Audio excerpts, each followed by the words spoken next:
J'ai un ami qui vend sa maison, Jamy, et tu sais que depuis 2011, tous les biens immobiliers en vente ou en location doivent afficher leur diagnostic de performance énergétique, le DPE. C'est d'ailleurs cette information qui indique la performance énergétique du bâtiment, ce qui peut être un atout lors de la transaction. Le problème, c'est qu'ici, la maison est en classe E, ce qui signifie que sa consommation d'énergie annuelle est plutôt élevée. Ce classement énergétique dépend en grande partie de l'isolation du bâtiment. Avec une bonne isolation, on peut économiser jusqu'à 60% sur sa consommation d'énergie. Plutôt intéressant pour valoriser son bien. Regardez, sans isolation, la maison est une véritable passoire. En plus, les parois existantes sont souvent perméables aux infiltrations d'air. Résultat, jusqu'à 30% des déperditions thermiques se font par la toiture, 25% par les murs et 10% par le sol. C'est pour cela qu'il est conseillé d'isoler en priorité le toit, puis ensuite l'ensemble de la maison.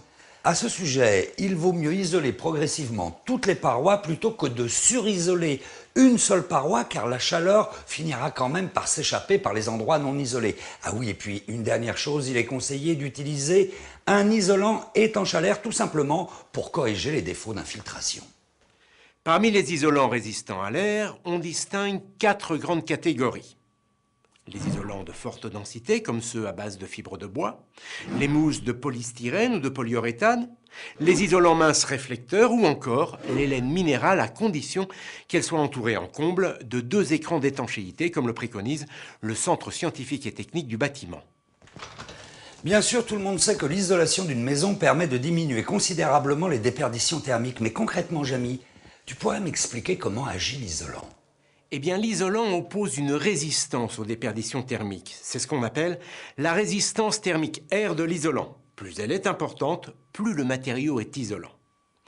R dépend de l'épaisseur E de l'isolant et de son coefficient lambda de conductivité thermique, autrement dit, de sa capacité ou non à conduire la chaleur.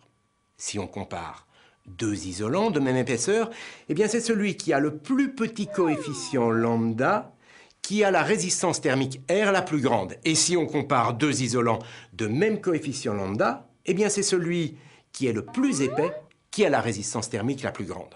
Maintenant, regardez cet exemple. Une résistance R égale à 2,5 peut être obtenue de 2 manières, soit avec un isolant de 100 mm d'épaisseur et de coefficient lambda égal à 0,04, soit avec un isolant de 75 mm d'épaisseur et de coefficient lambda égal à 0,03. Ici, le DPE fait état d'une consommation énergétique annuelle de 301 kWh d'énergie primaire par mètre carré. Ça me paraît beaucoup, ça. La facture risque d'être salée. Effectivement, c'est élevé. Ce type de consommation correspond à une maison mal isolée. Mais en équipant cette maison avec un isolant ayant une résistance thermique R égale à 3, eh bien sa consommation annuelle va descendre à 139 kWh d'énergie primaire par mètre carré habitable, soit une économie d'énergie de 54%. D'accord, Jamy, mais dans ce cas, autant choisir un isolant avec une valeur de résistance thermique encore plus élevée. Par exemple, avec un R égal à 6. Eh bien, ce n'est pas si simple. En effet, avec un isolant ayant une résistance thermique égale à 6, la consommation énergétique annuelle est de 133 kWh d'énergie primaire par mètre carré habitable. Donc, l'économie d'énergie passe seulement de 54 à 56%. Ah d'accord, du coup un isolant avec un R égal à 6 ne permet pas de faire 2 fois plus d'économie qu'un isolant avec un R égal à 3. Ah oui, mais comment tu expliques ça ? En fait, contrairement à ce que l'on pense, les économies d'énergie ne sont pas proportionnelles à l'augmentation de la résistance thermique. Regardez, grâce à la méthode d'évaluation officielle du DPE, on peut tracer la courbe des économies d'énergie en fonction de la valeur de résistance thermique R d'un isolant. On constate alors que les économies d'énergie plafonnent autour d'un R égal à 3.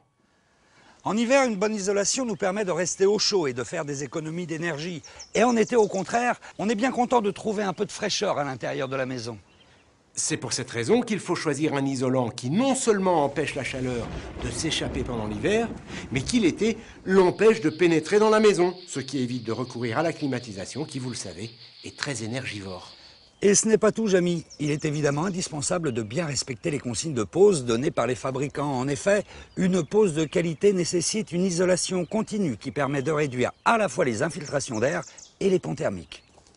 En résumé, pour bien isoler, il faut ne pas surisoler, isoler progressivement toutes les parois, la toiture en priorité, utiliser un isolant étanche à l'air et respecter les prescriptions de pose pour assurer une bonne qualité de mise en œuvre.